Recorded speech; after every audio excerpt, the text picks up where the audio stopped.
time to connect with Lacey Nelson. I am producer Brandon from the Rob Anybody at Dawn show. Thank you for joining us. Today is Friday, December 16th. Is it already? Already. Gosh. Yeah. And this is the last podcast of the year. Flew by. Went by quick. I think we have one more. No, this is it. This is it. This is it. Got it. Yeah, we're off for 3 weeks. That's right. Yeah, so we'll be back on the week of January 9th. Okay.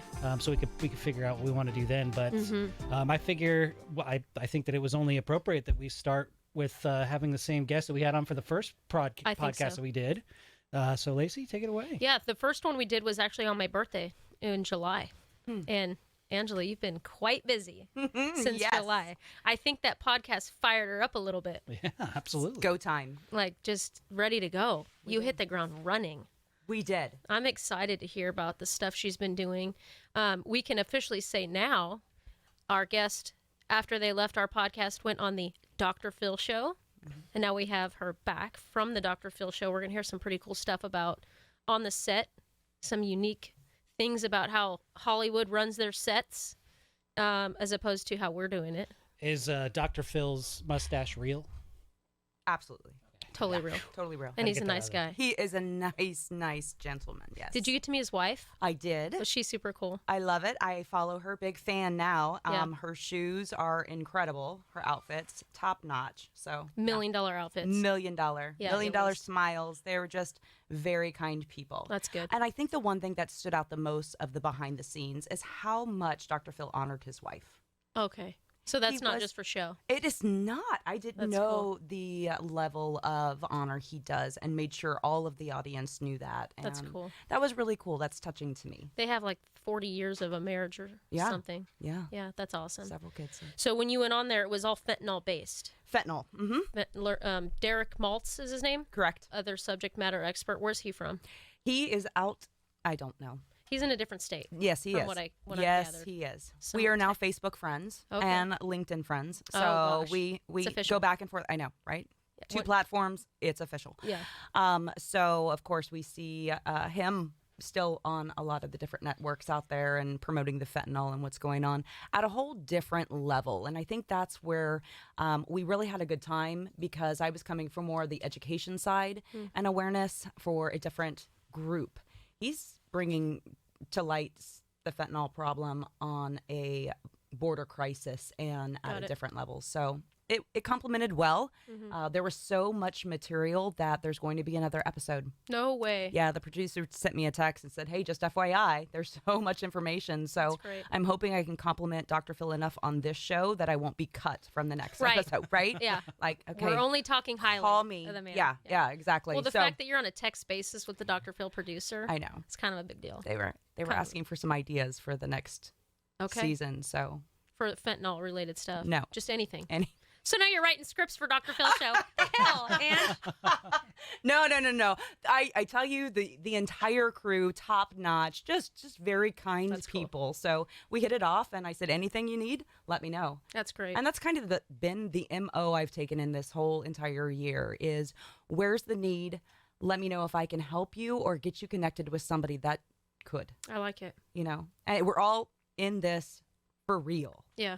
So let's start acting like it. Yeah. Let's start helping each other out and connecting. Back to your podcast. That's absolutely love it. We're in this together, so let's help connect together. That's so cool. The cool thing we can say is we named our episode with Angela and Laura Didier Deceived to Death, right? And then she used that terminology on the show a few times. And I think we mentioned this before. They named it the same thing. The same show. It's a perfect soundbite. Where is our royalty? Minus the RBF. Right. Can we just throw that out there? I have to. You guys, I am so sorry. If we Google. Please don't. Don't do it.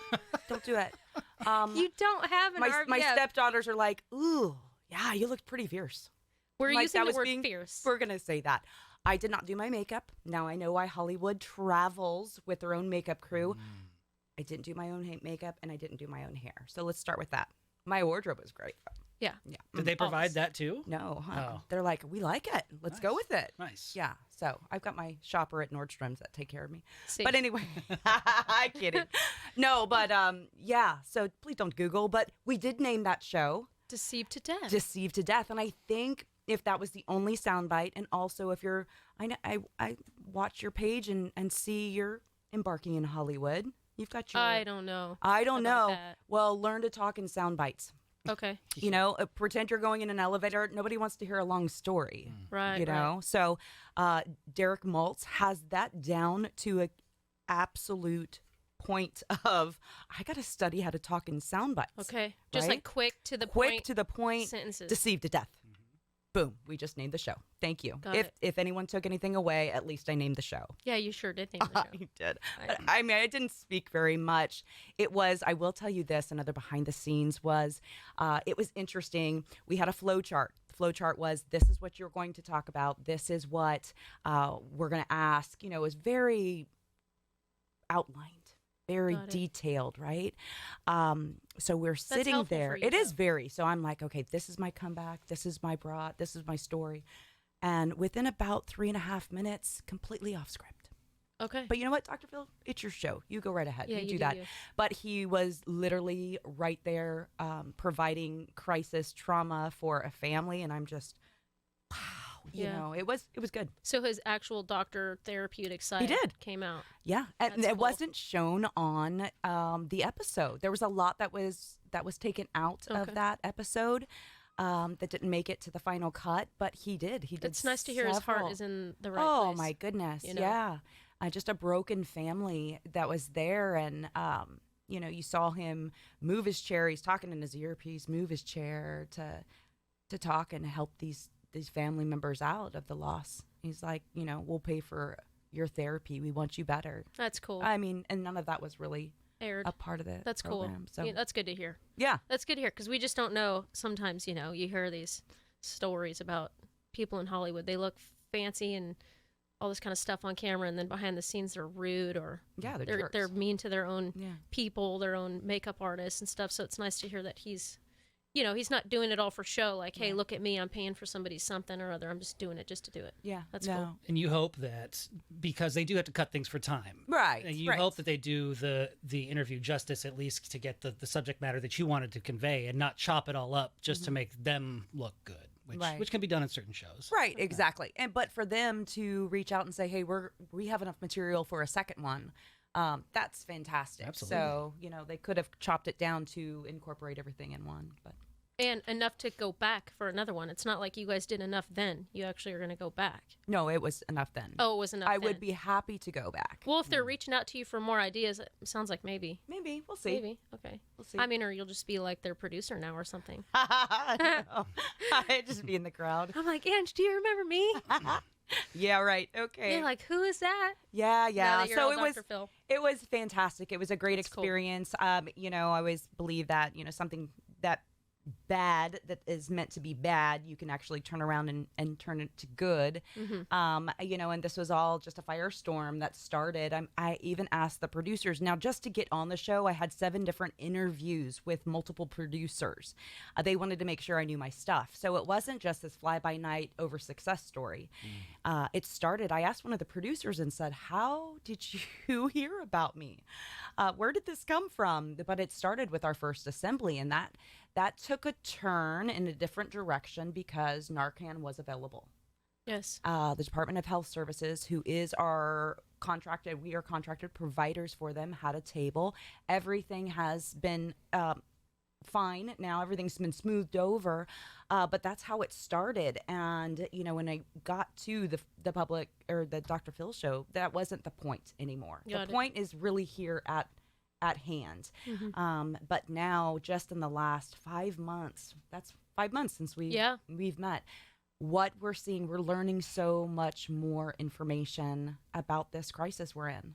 What we thought we knew 5 months ago has changed drastically today. I was sending you videos last night of what's going on in Florida and some of the different things. It's changing rapidly. And that's where my passion comes in. I meet with multiple districts, multiple counties throughout the state. My goal, we're going nationwide soon. You know, I'm going to get with the right partners to do that because this is changing so rapidly. And we've got to get to these kids. We've got to get to the parents. Can we talk a little bit about some of your grants that are starting to come through? We can. I don't think people understand how difficult it is to, one, write a grant and be successful in getting the funding for it. So if you didn't watch our first episode with Angela, Arrive Alive California is her organization. She's the founder, CEO of this organization, and it started out, and correct me where I'm wrong. Yeah. Started out many years ago as DUI awareness for youth, right? Because so many kids were dying in DUI-related deaths. And so the thousands of kids I'm sure you've saved through school assemblies, right? She goes to schools, puts on full-blown assemblies for DUI concerns with kids. And then with the fentanyl crisis in our youth, she's turned it into fentanyl awareness for youth now. So these assemblies are all fentanyl based. That's why you bring Narcan to the table. Well, you don't. The Department of Health and Human Services comes. And now we bring it to the parent meetings. So yes, you are on the right page with a lot of that. It didn't just start with, oh, I have an idea, let's do a DUI prevention for kids. I was on, about 10 years ago, I was a crisis responder for Sacramento County. I even got a presidential award for the amount of volunteer hours I did for our county. And my forte, the specialty I had, all my training was in crisis for youth. Whether it was suicide, homicide, fatality, it didn't matter the topic. I worked with all the different agencies and would come on scene and would go to the schools the next day. And it wasn't just me, it was a team that I was a part of. But that's where this prevention side birthed, was the aftermath of grief. I was an expert in the aftermath of grief. And in my heart, I kept saying, we got to get to these kids before these destructive decisions, before the trauma and crisis sets in. We've got to get to them there. And I'll never forget it. One of the last calls I went out on rocked my world. And I said, I'm done. I went back to school and graduated, and all in trauma and crisis. And it was, a group of friends, 15-year-old, they're drinking at a party, and they did the Skittles party. It was known back in our day as a Skittles party, also a farm party that you dump all the medication from mom and dad's, grandma's, cabinet into a bowl, see what happens. Oh, my God. So we had this young person, high schooler, that overdosed, and the kids didn't want to get in trouble. So they didn't call, and they sat there and watched their friend die. And it's, so a part of this is you got to get to the kids to let them know, their brains are not even fully developed until 25, the last part of the brain to be developed. Consequences, decisioning, the main function. So we have to, community members, educators, parents, get to them and go, you guys, this is good decisions, this is bad decisions. If you are making bad decisions, you don't let it cost a friend's lives. Right. You're not going to get in trouble. A first responder, correct me if I'm wrong, Lacey, when you show up on scene, it's to help someone, right? You got, yeah, exactly. Mm-hmm. Law enforcement, first responders, medical, they want to save a life. Mm-hmm. At the end of the day, they want to save a life. We'll figure that out later, but that's where the Good Samaritan law comes in. So that was the basis for me saying, nope, my whole shift in perspective. And then it was a natural fit. I was already working with the district attorney's office and judges and superior court to do the DUI sentencing. But I always want to bring the prevention real, obviously evidence-based, right? This is impactful. This is working. But I want reality. And I think this is the generation that wants that. Well, we see kids in every generation, they have a very short attention span. Oh, yeah. So if you're bullshitting them, kids are going to see right through it and jump on their phones and stop paying attention. Yep. Right. So, but if you're coming at them with real adult type conversations, in your face reality type stuff, I'm guessing they pay attention a lot more. Cherie actually went to a couple of your things or one of your events, and I remember her coming home and telling me that these kids in assembly room, I don't know if it's 1,000 kids, everybody paid attention. Yeah. All these kids were edge of their seat, not on their phones, paying attention to you and to Laura Didier talking about Zach, and they were all listening. So there's a science. I've been doing this for now 12 years. I'm on my 13th year coming up, and there is a science behind it. I'm a nerd. I study the data and the stats of, we've got 30 years of prevention, what works with teenagers, and obviously taking the scope of, this is a whole new generation. They live on their phone. It's quick. It's fast-paced. We got to shake up their mind a little bit, bring in new information, but we do it in a way that we bring in subject matter experts. Whether the topic is drunk driving, it's fentanyl, it's mental health, it's personal security and safety. That's what my passion is, get to the core of why are they doing destructive decisions? What's going on? Is there some trauma that we need to talk about or address? There's a stigma with mental health. These kids do not want to talk about it. They're on their phones and they're seeing, oh, there's an Adderall right here being advertised, or a Percocet or an Oxy. We've got a perfect storm. Yeah. So it's that prevention, but let's get to the core. What's really going on? Why do you want to do that? And provide resources for the kids. But we move fast. So we are able to transition from subject matter expert, professional, all the way to a touching life story, from example, the Didiers, to capture these kids' attention, because we only have a glimpse of time to reach them. So it better be good. I'm guessing when Laura comes up, there's some tears shed with some of these kids, as much as they don't want to probably admit they're crying. I'm sure It's amazing. That's an in-your-face reality story, because Zach wasn't a drug addict kid. Zach wasn't a kid from trauma.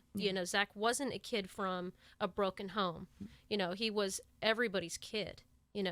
Everybody who thinks their kid is doing all the right things, because he was, and he made a mistake. And he met some drug dealer off of Snapchat at the mall and thought he was buying a Percocet, and then it turned out it was a lethal dose of fentanyl that looked like a Percocet, killed him. So, he's everybody's kid, and I'm glad these kids are hearing that. That's a real story, so. Well, the moment you or your child puts themselves in the "it can't happen to me" category is the moment you just put yourself on a victim list. It's true. For anybody, for any of us, it's not going to happen. Parents, if you're saying that, oh, my kid would never do that, you just put them on a potential victim list, because when you have a mindset that of protection and awareness, and these things are new to the drug landscape in and of itself, let alone the whole deception and fentanyl poisoning component. We're learning, as experts, we're learning. Like I said, 5 months ago, all of that data is null and void now. It's all changing by the day. Changing so rapidly. So if anybody wants to get involved with the conversation, we have the phone lines open at 888-989-9811. And also, if you want to email the show, rad@radradio.com, like Kelly in Utah did. He says it's good that you are here about fentanyl and here talking about fentanyl and how easy it is to overdose with it. I read an article this morning about a Florida law officer, I think a sheriff, had to have 4 doses of Narcan administered to her after an accidental fentanyl overdose. More people need to hear about how common it has become and how it's disguised to look like anything from candy to Xanax. I want to thank everyone again for all their high praise for about their best day as a police officer from the last episode. And it brought a huge smile to my face. And what is it about fentanyl that they're disguising it as other drugs? Is it because it's just so cheap to manufacture, and that's what's so appealing to the dealers? So cheap to manufacture, and highly, highly addictive. So we have 2 different categories. We have the substance abuse user, and then you have the inexperienced kid, whether they're experimenting or being deceived to death. Again, deceived to death. It's very true. But it's cheap to make, highly addictive, and whether you're wanting fentanyl because you have a tolerance built up, it's not going to kill you in an instant. You mentioned the officer from Florida. That's the one I sent you last night, and she had gloves on. I went through about 6 different interviews and was trying to get all the little bits and pieces out of what happened, but the wind was a factor. So I think a big part of this is educating. No, if you touch it, you are not going to have an overdose. If it gets in a mucous membrane, yes, there is that potential. So she did mention, and the officer was the one who said she wanted the body cam released. She wanted it because it has to get out to the public how dangerous this is. So again, she said wind was a factor. So when she opened up the drugs, wind was a factor with the very fine powder. It could have gotten in her eyes, her nose, her mouth. Boom. And you saw her go down in that video so very quickly. And thankfully, they had Narcan. They Narcaned her 3 times, and they finally were able to bring her back. And, my big thing now is everyone should have Narcan in their glove compartment, ladies, in your purse, because we're finding it everywhere. We're finding it. How many times the schools around here have had to Narcan kids because it's on campus? Sorry, crazy. It is. Is Narcan available for any parents that might want to get it just in case? Highly, highly encouraged. You can go to pharmacies. You can ask your doctor. It's an over-the-counter medication that you are able to, anyone Any age can have it. It will not hurt you if you're not having an opioid overdose. It does not hurt children or pets.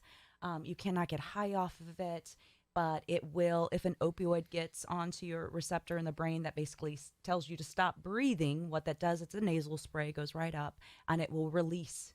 Depending on the reason why they had to Narcan her 3 times was how much fentanyl was in her system. So they would release from the receptor in the brain, and then it would reattach itself. So they had to Narcan her again. So that's why it's so important to have this. And speaking of, there was some legislation that was brought up to California. It's called AB 19 that mandates all schools K through 12 to have Narcan available on campus.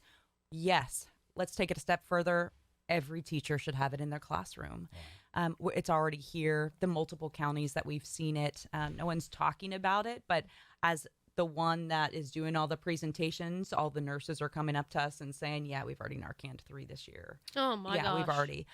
One school just reached out to us and we work with schools throughout the state. So this is not one particular area.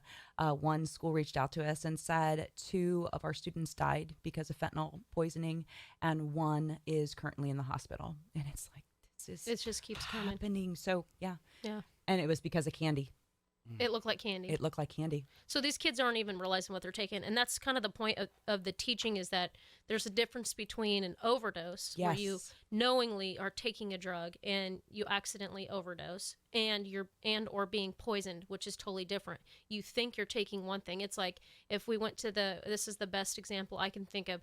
If we went to the liquor store and bought some Jack Daniels and it had antifreeze in it and we didn't know it, we have been poisoned. That's how it looks in court. If you poison your spouse with antifreeze, you go to jail for murder because you put antifreeze knowingly in something that they didn't know they were drinking.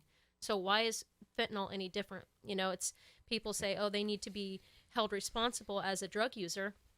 Absolutely they do. Just like I like to drink alcohol. If I drink some alcohol and I over drink alcohol and I have a hangover or I have to go to the hospital for alcohol poisoning, that's my own damn fault. Okay, for sure, right? Now we need to get some help for me. But if I go to drink some vodka and it's got antifreeze in it, whose fault is that? If somebody else put the antifreeze in there, am I going to still be blamed because I went to a club and got a drink and it was poisoned? No, I'm not blamed for that. Sure, I'm blamed for the drink itself, but not for the antifreeze. So I don't know why we're seeing it any different. If a kid goes to take a Percocet, which they shouldn't do, and it has fentanyl in it, whose fault is that? And they don't know that there's fentanyl in it.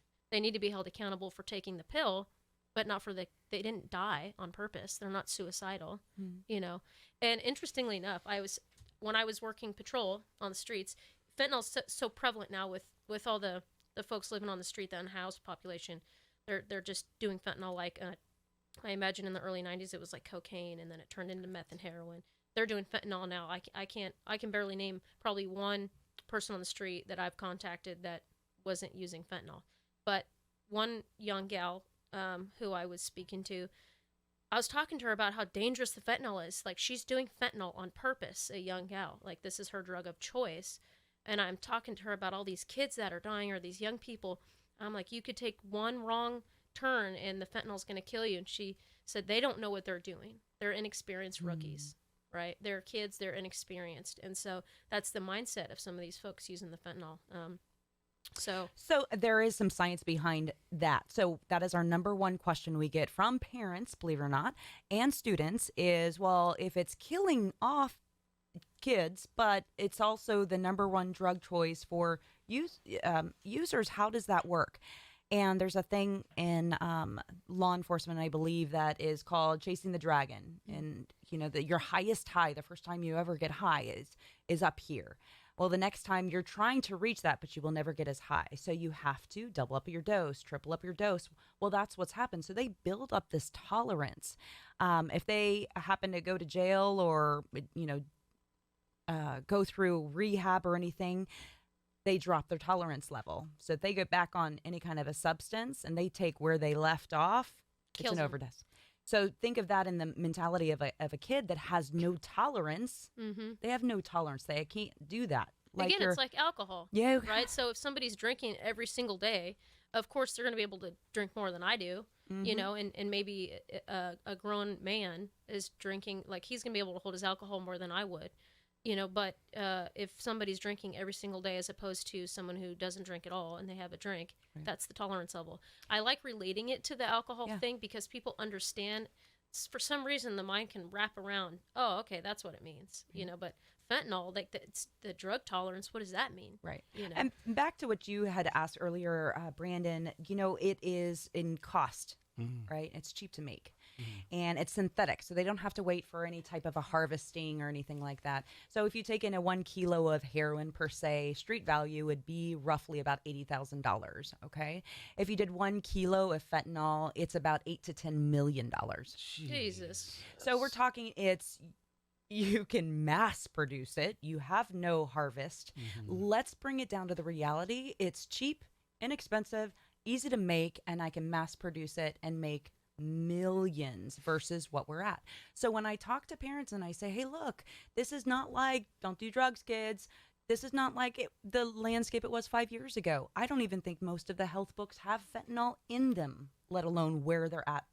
And the scary thing about it is, and we come out and we talk on several different audiences. We do youth, middle school, high school, colleges. We do parents. We'll do full districts and town hall meetings. So we want to go out there to get everyone in the community, not just youth, but that's our favorite. But we're finding fentanyl in everything. It is in everything. It is in everything, every drug category across the board, and marijuana. They're lacing it in marijuana. And vape pens. And candy. I mean, this is where that education component. I have a ton of friends in the DA's office, and they're like, this is not something we can prosecute our way out of. Law enforcement, we cannot enforce our way out of. This is something we have to educate our way out of, create awareness, and then sound the alarm. Well, it's starting to get sounded. So a lot of parents are listening, and so how could they provide resources to schools to help obtain Narcan if they don't already have it? Right.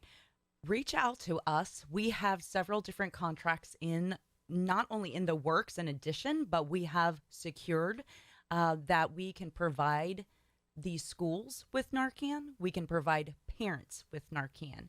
All of our parent assemblies that we do, once they hear the education behind it, understanding it's a nasal spray. I always tell them, who out here has allergies? You know, very similar. The plunger, you know, it's not going to harm you. It's safe to have in your cupboard at home, and they clean out the table. Literally, I'll take 2. I'll take 3. Wow. You know, so contact us. We will get you in contact. Contact your doctor. Walk into, I believe, Walgreens, CVS. Certain pharmacies are handing them out because we're in an opioid situation crisis as it is. This is allowed without any type of prescription. And what I was saying to people who had like negative things to say about their kids having Narcan, and no problem. Every parent gets to be whatever parent they want to be, and if they don't want their kids to have it, that's totally within their right. So, fine. But if you just have it and you never need it, fantastic, right? It'd be like an inhaler or an EpiPen. If you need an EpiPen, why would you not just at least have it if you needed it for some reason? And then if you never need it, fantastic, it expires and you're done with it. But if you need it, why wait for that moment to go, now what? You know, my kid is having an OD, or, you know, maybe it's not your kid. Maybe your kid is a saint. Maybe your kid is the saint of all the kids, and they're hanging out with a bunch of other kids who aren't saints, and their friend starts to overdose, and they go, oh, yeah, I forgot this one assembly. This thing is in my backpack. You guys try this. We've had parents ask us, hey, can my kid keep this in their backpack? And it's like, ooh, you need to talk to your school. You need to write a note. I don't go there. Why not? You know? Yeah. But you're absolutely right. And you know what? The kids will talk to kids first before they'll go to an adult. So they're already going to know who's popping pills, who's buying things, who's going to the corner. They know more than we'll ever know. They got all the secrets, you know? Do you find that schools have been really pretty receptive to Arrive Alive? Oh, my goodness. If parents will reach out to you, do you find that link happens pretty naturally? Very quickly. And you know what? I will say I'm extremely blessed to be in this position as for today, you know, for such a time as this, if you will. We've been doing this, so we have quite a great reputation within the schools. Go on our website, California at RevaliveCA.com, and you can see all the participating schools throughout the state, the pictures. And we've been doing this for a while. For myself, 12 years now.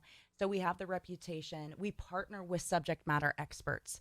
We bring in people from the crime lab, district attorney's office, UC Davis Medical Center, emergency doctors. So they don't have to do any of it. We'll take care of everything. And as soon as a parent gets involved and says we want a Rev Alive California on our campus, it's done. But what we have done for the last 5 months is go into overdrive ever since this first show, with Connect Lacey. All gas, no brakes. I know. Come on now. Like We went through and we said, we're going to do MOUs with districts. We're going to meet with the district heads, superintendents. So we start at the top to get the approval, permission, let them know you already know who we are and all the other programs we provide. This is now what is very, very important to get to the kids and to the parents. I need to do, if anybody needs a job, hit me up. This is where we're at. We need to double my staff because the need is so great and the reception has been fantastic. Insane. It has been insane. Just in 3 months, I'll brag about her a little bit. Angela is one of the most humble, modest people I know, and every time I tell her to brag about herself, she says no. So I'm going to do it for her. In 3 months, she has reached over 15,000 students, parents, and community members. I don't think that people can understand the extent that can have. It's like when one person has a candle that's lit, they can light up a room of 1,000 people with unlit candles just when they touch one another, right? That extent, that reach might be 15,000 people in 3 months, but every one of those kids is telling their friends about it, or parents are telling people at work who's telling their kids about it. So we got a card yesterday from a teacher. Handwritten notes are amazing nowadays. Can I just throw that out there? Yeah. And I'm like, what's this? Yeah. What's this? And they said, because of you and your team and what you came to our school and talked about, we are now starting a peer support leadership group on our campus to help kids. And I'm like, this is what it's about. Because it's not just fentanyl, like she was saying. It could be kids with their depression, suicidal thought. This week for suicides has been insane, right? Our nation lost Twitch. The DJ from the Ellen Show, Stephen Voss, right.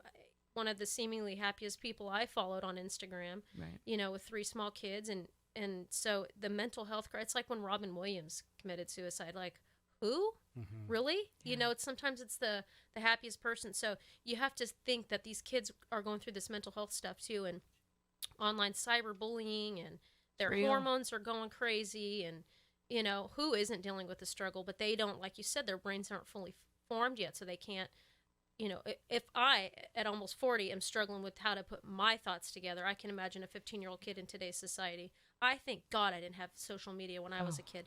I would have been a disaster. I was already a disaster as a kid, add social media and all that to it. I don't think so. Yeah. I'm going to put a couple of other things out here that are happening for Angela and Arrive Alive. And we say these things to say, one, I'm praising my friend and the work that she's doing in the world.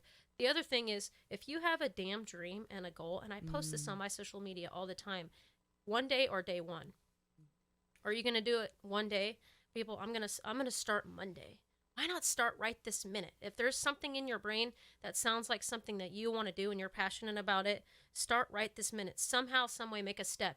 Even if your only step, it's midnight, right? I'm the one that's like, I'm going to go to sleep early tonight, And then at 12, I'm Googling, do cows have best friends? You know what I mean? That's me, right?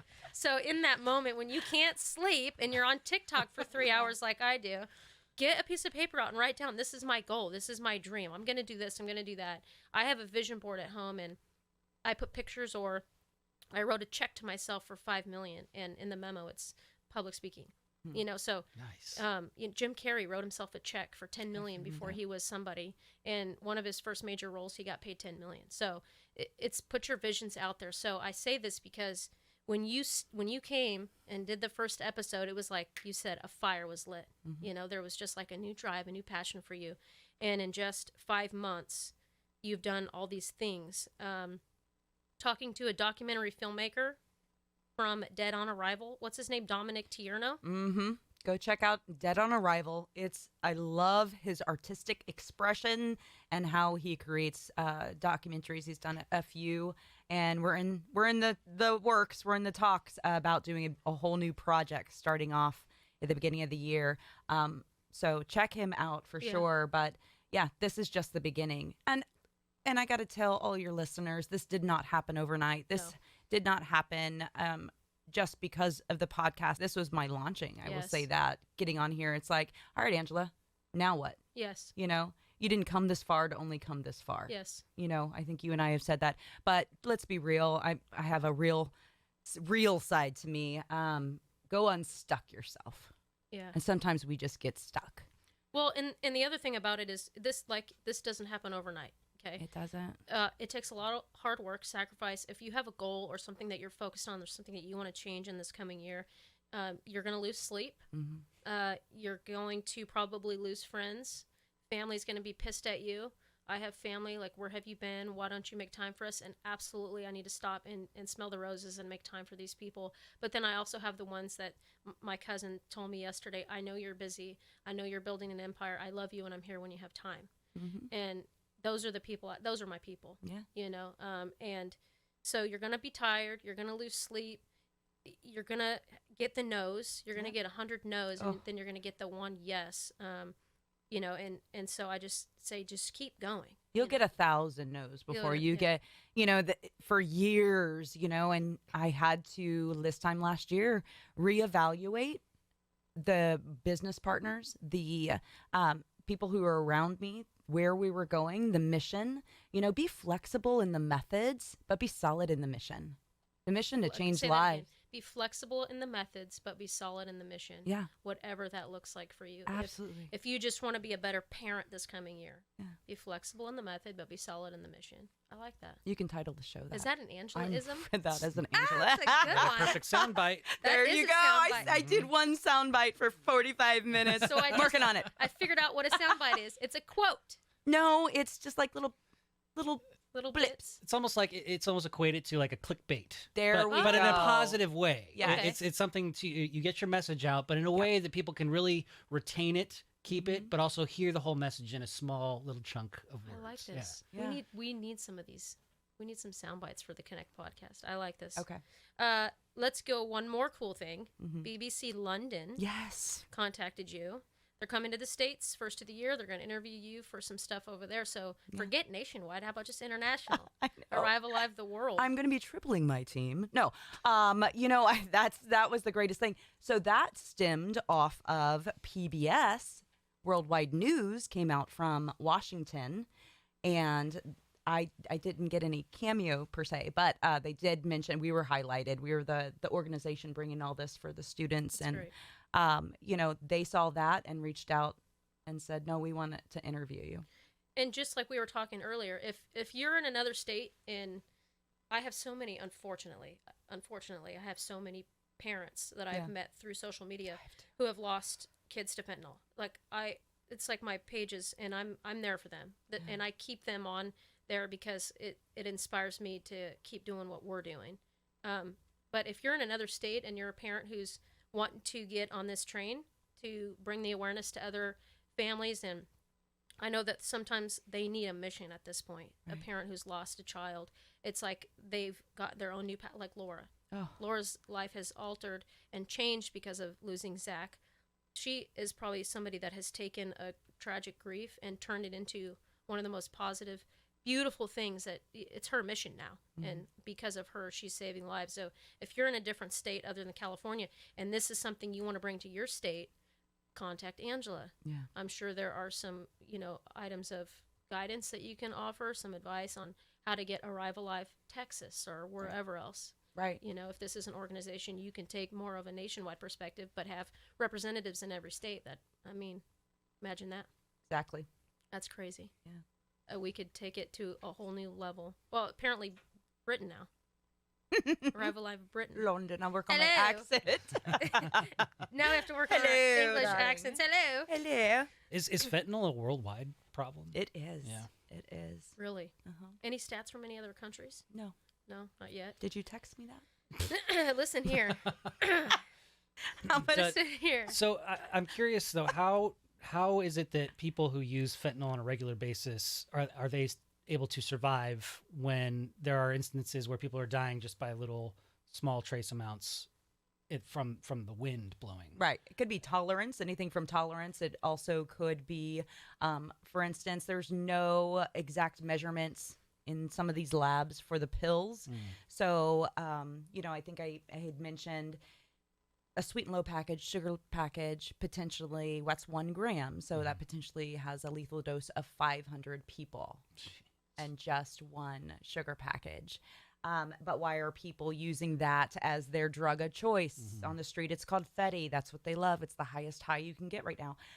Again, there's a tolerance. So if they've been using meth and heroin over the years, Yeah. and then they turn to fentanyl, it's not likely that it's going to kill them. And here's the shocker. I mentioned a couple minutes ago that we're finding it in everything, right? Yeah.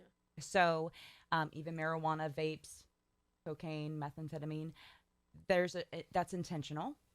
One, you'll get a quote-unquote better high because fentanyl is being mixed, but the consumers do not know. So even if you have someone that is a substance abuse user, they'll say, no, I don't use Fetty. I stay away from it. It's all cocaine. Well, then why are you testing for fentanyl right now? Because it's been in what they've been using. It's been in what they're using. So the perfect storm, again, you've got so many drug dealers out there, the cartel, the drug peddlers, pushers. Why are they doing what they're doing? Because they're there to make money. This is greed. This is what it's all about. So whether they're trying to get someone a customer for life and someone dies, oh, well, that's collateral. That's not their, they don't, just because we intercept a big truck across the border doesn't mean the cartel shut down. It's, oh, well, it's collateral. Let's move on. Double it up. So again, just getting to everyone and letting them know this stuff is not to be messed with. There's help.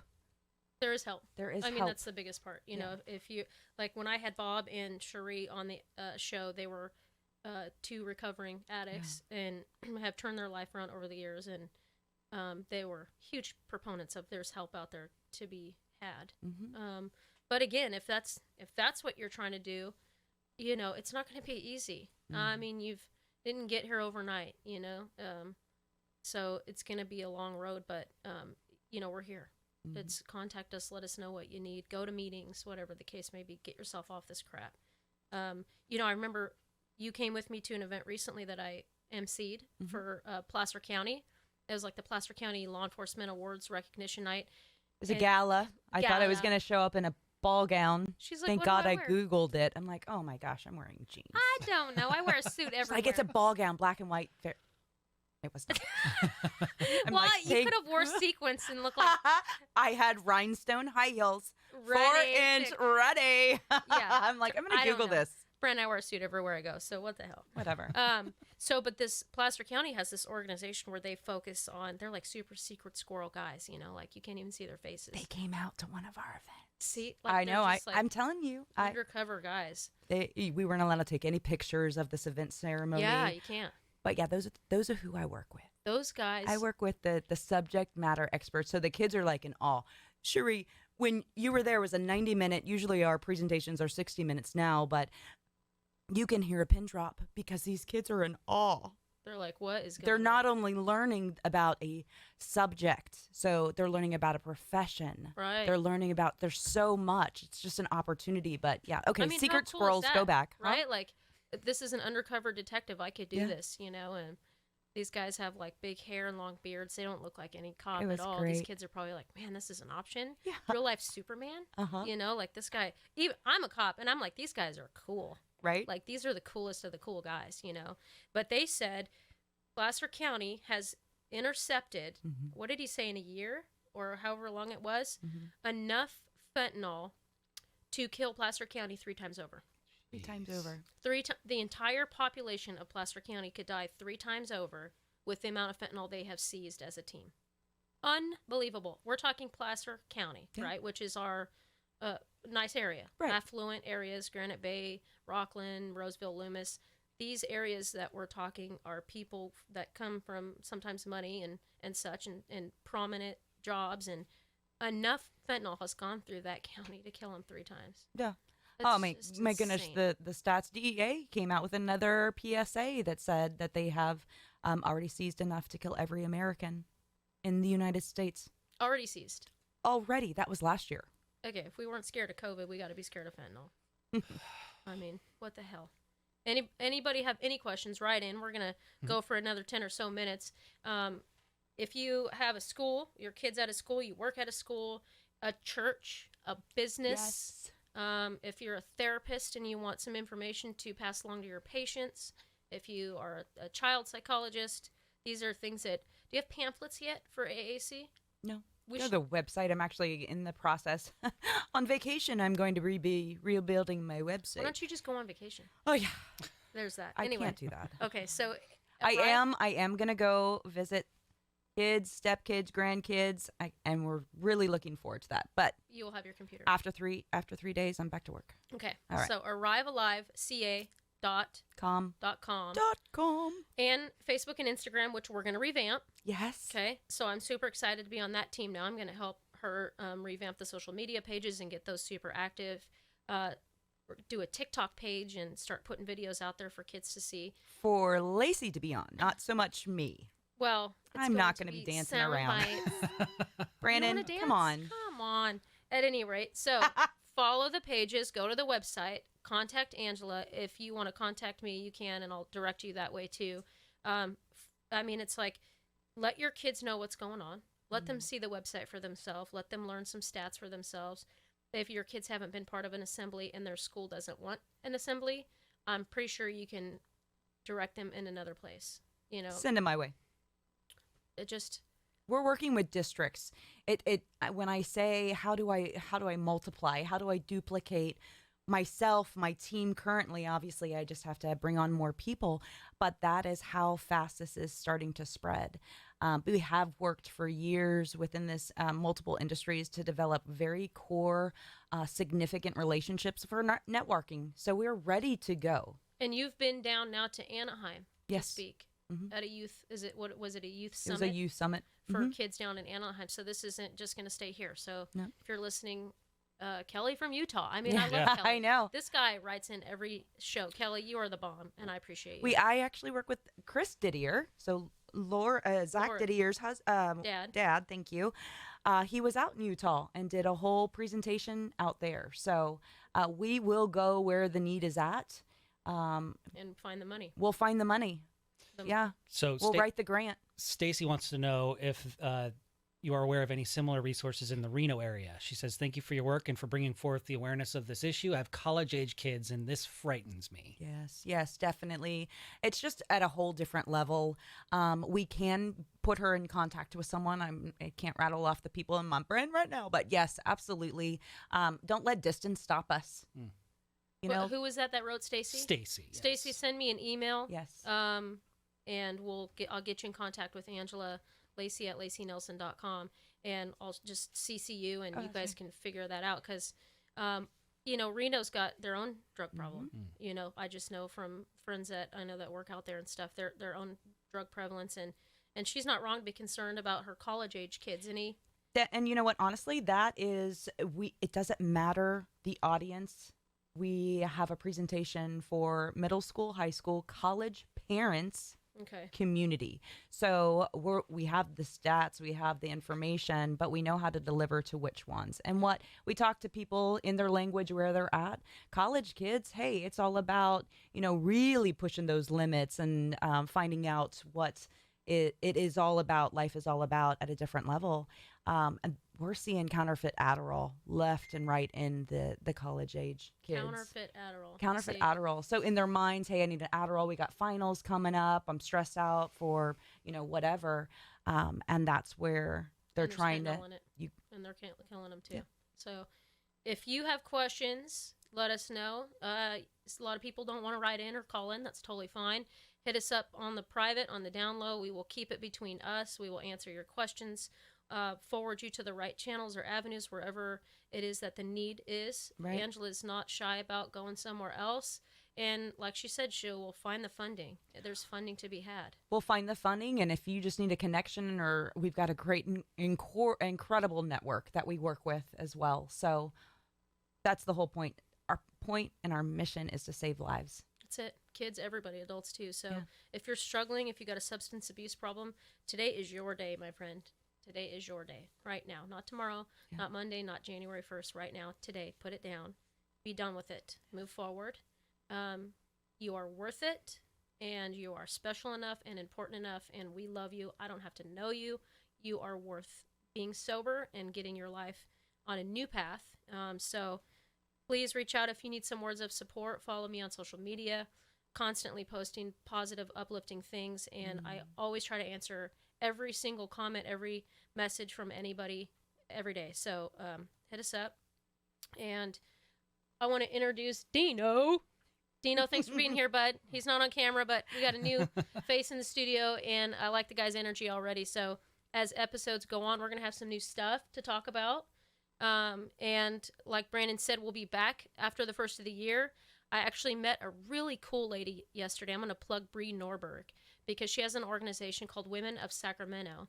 And, you know, we met yesterday for coffee, hit it off immediately. Of course we did, because she had a dog, too. Oh, well, hello. She had a dog. I mean, I was ready to go. Say no more. Instant best friend. Yeah, instantly best friends. Instantly. Her little dog. At any rate, she's young, entrepreneur, a coach, and immediately great energy. And it's like the saying, empowered women empower women. Ooh. Right? I loved it because Love she it. just fired me up just in one coffee meeting. So we're going to be collaborating and trying to do some work together. But Women of Sacramento on Instagram, they have over 17,000 followers at this point. She does like monthly events for women in the area to promote businesses and entrepreneurships and just inspirational type stuff. And so follow them. And she says that she would love to be on a podcast. Very nice. So we'll have her on a show and do some more uplifting of people, not just women, but people. You know, it could spread. But Right. man, we need to stick together. We as do. girls. We do. We need to switch our mentality, come out the gates this That's year right. before the year even ends. That's right. It's not a competition. Find your tribe. This is a journey. Oh gosh, find your tribe. know? If you don't have your hype people around you, you're missing out. I'm saying. Those, right? Those are the ones that are going to literally catapult you when you're like, I can't keep doing this. No, you are. You were Yes. made for this. And people will Charge call on. you to the carpet. Yeah. You know what I mean? It's not just rainbows and butterflies all the time. It's, hey, get your shit together. You Get got up. it. Let's go. Stop. Yeah. Stop with this. Okay, Yeah. I'm done with you whining. You've had enough time. Yeah. Yeah. Yeah. And that's, Pull up your boots. Yep. Let's go. Let's go. Or your rhinestone heels. Or In yeah. Angela's case. Okay. Definitely my boots and your rhinestone Right. heels.